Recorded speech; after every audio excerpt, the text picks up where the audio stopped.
ಇದು ಒಂದೇ ಒಂದು ಇನ್ಸಿಡೆಂಟ್ ಸಾಕು ನಾಲ್ಕಾರು ಜನಗಳಿಗೆ ಸಮಾಜದಲ್ಲಿ ಒಂದು ಎಕ್ಸಾಂಪಲ್ ಆಗಿ ಕೊಡ್ತದೆ. ಅದೇನಪ್ಪಾ ಅಂದ್ರೆ ನಾಲ್ಕಾರು ಜನಗಳು ಯಾರ್ಯಾರು ಮೊದಲು ಒಂದು ತಂದೆ ತಾಯಿಗಳು ಹೆಂಗಿರ್ಬೇಕು, ಮಗು ಹೆಂಗಿರ್ಬೇಕು, ಮಗ ಹೆಂಗಿರ್ಬೇಕು, ಅಥವಾ ಈ ಸಮಾಜ ಹೆಂಗಿರ್ಬೇಕು, ಈ ಎಜುಕೇಶನ್ ಸಿಸ್ಟಮ್ ಹೆಂಗಿರ್ಬೇಕು, ಇದೆಲ್ಲದನ್ನ ತಿಳಿಸ್ಕೊಡಕ್ ಇದು ಒಂದು ಇನ್ಸಿಡೆಂಟ್. ಅದೇನ್ ಇನ್ಸಿಡೆಂಟ್? ಜಸ್ಟ್ 5 ದಿನಗಳ ಹಿಂದೆ ಒಂದು ಇನ್ಸಿಡೆಂಟ್ ನಡೀತದೆ. ಅದು ಎಲ್ಲಿ ನಡೀತದೆ? ಲಕ್ನೋದಲ್ಲಿ ನಡೀತದೆ.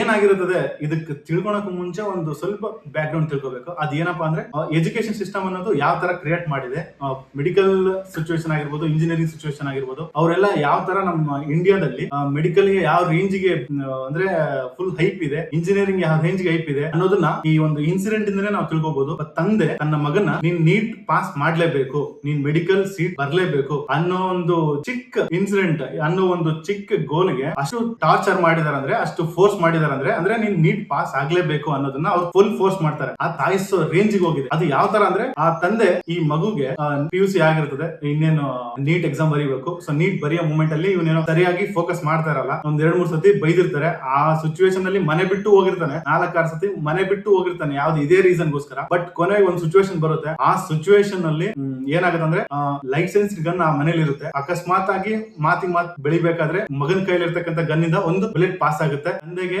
ಬುಲೆಟ್ ಬೀಳುತ್ತೆ, ತಂದೆ ಅಲ್ಲೇ ಡೆತ್ ಆಗ್ತಾರೆ. ಈ ಡೆತ್ ನ್ಯೂಸ್ ನ ಹೊರಗಡೆ ಬಿಡ್ಬಾರ್ದು ಅನ್ನೋ ಒಂದು ರೀಸನ್ ಗೆ ಏನ್ ಮಾಡ್ತಾನೆ ಮಗ, ಆ ಬಾಡಿನ ತುಂಡ ಕತ್ತರಿಸಿ ಆ ಮನೇಲಿ ಇರ್ತಕ್ಕಂಥ ಒಂದು ಡ್ರಮ್ ಗೆ ಹಾಕಿ ಇನ್ನ ಎಕ್ಸ್ಟ್ರಾ ಉಳಿದಿರ್ತಕ್ಕಂಥ ಪಾರ್ಟ್ಸ್ ಗಳನ್ನ ಔಟ್ ಸೈಡ್ ಎಲ್ಲೋ ಕಾಣ್ಲಾರ್ದ ಕಡೆ ಬಿಸಾಕ. ಬಟ್ ಈ ಇನ್ಸಿಡೆಂಟ್ ಯಾರಿಗೂ ಗೊತ್ತಾಗಬಾರ್ದು ಅನ್ನೋ ಒಂದು ಡೌಟ್ ಬರಬಾರ್ದು ಅನ್ನೋ ಒಂದು ಇಂಟೆನ್ಷನ್ ಇಂದ, ಯಾರಿಗೂ ಡೌಟ್ ಬರಬಾರ್ದು ಅನ್ನೋ ಒಂದು ಇಂಟೆನ್ಷನ್ ಇಂದ ಅಪ್ಪ ಕಾಣೆ ಆಗಿದ್ದಾರೆ ಅನ್ನೋ ಒಂದು ನ್ಯೂಸ್ ನ ಇವನೇ ಸ್ಪ್ರೆಡ್ ಮಾಡ್ತಾನೆ. ಅದ್ರ ಜೊತೆಗೆ ಪೊಲೀಸ್ ಹತ್ರ ಹೋಗ್ಬಿಟ್ಟು FIR ಫೈಲ್ ಮಾಡಿ, ಆ ಸಿಚುವೇಶನ್ ಅಲ್ಲಿ ಪೊಲೀಸರು ಮನೆಗೆ ಬಂದು ಭೇಟಿ ಮಾಡ್ತಾರೆ. ಆ ಭೇಟಿ ಮಾಡಿದಾಗ ಅವ್ರಿಗೆ ಒಂದು ಸ್ಮೆಲ್ ಬರುತ್ತೆ. ಆ ಕಡೆ ಅವ್ರು ಫೋಕಸ್ ಮಾಡ್ತಾರೆ, ಅಲ್ಲಿ ಡ್ರಮ್ ನ ನೋಡ್ತಾರೆ. ಆ ಡ್ರಮ್ ನೋಡಿದಾಗ ಅವ್ರಿಗೆ ಕ್ಲಾರಿಟಿ ಸಿಗುತ್ತೆ ಏನಾಗಿದೆ ಅಂತ. ಮಗನ್ ವಿಚಾರಿಸ್ತಾರೆ, ಅವ್ನು ಓಪನ್ ಆಗಿ ಹೇಳ್ತಾನೆ, ಅಂದ್ರೆ ನಾನೇ ಸಾಯಿಸಿರೋದು, ರೀಸನ್ ಇದೆ, ನನಗೆ ಅಷ್ಟು ಟಾರ್ಚರ್ ಮಾಡಿದ್ರು, ಅಷ್ಟು ಫೋರ್ಸ್ ಮಾಡಿದ್ರು, ನೀಟ್ ಪಾಸ್ ಆಗ್ಲೇಬೇಕು, ಮೆಡಿಕಲ್ ಪಾಸ್ ಆಗ್ಲೇಬೇಕು, ನೀನ್ ಡಾಕ್ಟರ್ ಆಗ್ಲೇಬೇಕು ಅನ್ನೋ ಒಂದು ಫೋರ್ಸ್ ಮಾಡಿದ್ರು. ನನ್ ಕೈಲಿ ಅದಾಗಿಲ್ಲ ಅನ್ನೋ ಒಂದು ಕಾರಣಕ್ಕೆ ಜಗಳ ಆಯ್ತು, ಜಗಳದಿಂದ ಇದು ಡೆತ್ ಆಯ್ತು ಅನ್ನೋ ಒಂದು ಇನ್ಸಿಡೆಂಟ್ ನ ತಿಳಿಸ್ಕೊಡ್ತಾನೆ. ಇಲ್ಲಿ ನಾವು ಅರ್ಥ ಮಾಡ್ಕೋಬೇಕಾಗಿರೋ ವಿಚಾರ ಏನಪ್ಪಾ ಅಂದ್ರೆ, ಯಾವ ರೀತಿ ನಮ್ಮ ಮೈಂಡ್ ಸೆಟ್ ಬಂದಿದೆ, ಯಾವ ರೀತಿ ನಮ್ಮ ತಂದೆ ತಾಯಿಗಳ ಮೈಂಡ್ ಸೆಟ್ ಬಂದಿದೆ, ಯಾವ ರೀತಿ ನಮ್ಮ ಸಮಾಜದ ಮೈಂಡ್ ಸೆಟ್ ಹೆಂಗಿದೆ. ನೀನು ಡಾಕ್ಟರ್ ಆದ್ರೇನೆ ವ್ಯಾಲ್ಯೂ, ನೀನ್ ಡಾಕ್ಟರ್ ಆದ್ರೆ ದುಡ್ಡು ದುಡಿಯೋದು, ನೀನು ಇಂಜಿನಿಯರ್ ಆದ್ರೇನೆ ದುಡ್ಡು ದುಡಿಯೋದು. ಮತ್ತೆ ಇದ್ರ ಜೊತೆಗೆ ಏನಾಗುತ್ತಪ್ಪ ಅಂದ್ರೆ, ನಮ್ಮ ಎಜುಕೇಶನ್ ಸಿಸ್ಟಮ್ ಹೆಂಗಿದೆ, ಒಂದು ಮೊರಾಲಿಟಿ ಇಲ್ಲ, ಒಂದು ಎಥಿಕ್ಸ್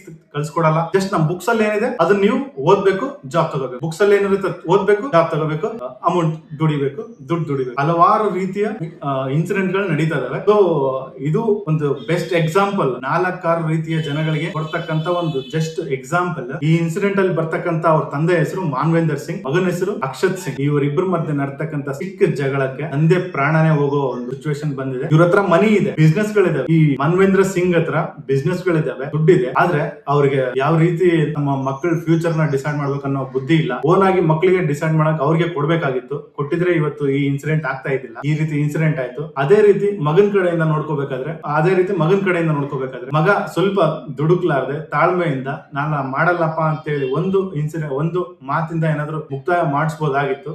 ಬಟ್ ಅದು ಇನ್ಸಿಡೆಂಟ್ ಕೈ ಮೀರಿ ಹೋದಾಗ ಏನು ಮಾಡಕ್ಕಾಗಲ್ಲ. ಸೊ ಇದನ್ನ ಅರ್ಥ ಮಾಡ್ಕೊಂಡು ನಮ್ಮ ಸಮಾಜದಲ್ಲಿ ಯಾವ ಓದ್ಬೇಕು, ಯಾವ ಗೋಲು, ಯಾವ ಜಾಬ್, ಇದೆಲ್ಲಾನು ಅವರವರ ಇಚ್ಛೆಗೆ ತಕ್ಕಂತೆ ನಿರ್ಧಾರ ಮಾಡ್ಕೊಳ್ಳಿಕ್ಕೆ ಬಿಡ್ಬೇಕು. ಅದೇ ಮಾನವನ ಸ್ವಾತಂತ್ರ್ಯ. ಇದೇ ಸಮಾಜದಲ್ಲಿ ಒಬ್ಬ ಎಜುಕೇಶನ್ಗೆ, ತಂದೆ ತಾಯಿಗಳಿಗೆ, ಮಕ್ಕಳಿಗೆ ಇರ್ತಕ್ಕಂತ ಒಂದು best example, how to lead a life ಅಂತ ಈ ಒಂದು ಇನ್ಸಿಡೆಂಟ್ ಇಂದ ನಾವು ತಿಳ್ಕೋಬಹುದು. ಇದೇ ರೀತಿ ಡೈಲಿ ಅಪ್ಡೇಟ್ಸ್ ಗೋಸ್ಕರ, ಇದೇ ರೀತಿ ಇನ್ಸಿಡೆಂಟ್ಸ್ ಅಥವಾ ಏನಾದ್ರು ಇನ್ಫಾರ್ಮೇಶನ್ ಗೋಸ್ಕರ ನೀವು ಬೇಕಿತ್ತಂದ್ರೆ ಒಂದು ಚಿಕ್ಕ ನಾಲೆಡ್ಜ್ ಗೋಸ್ಕರ ಈ ಒಂದು ಚಾನಲ್ ನ ಸಬ್ಸ್ಕ್ರೈಬ್ ಮಾಡಿ.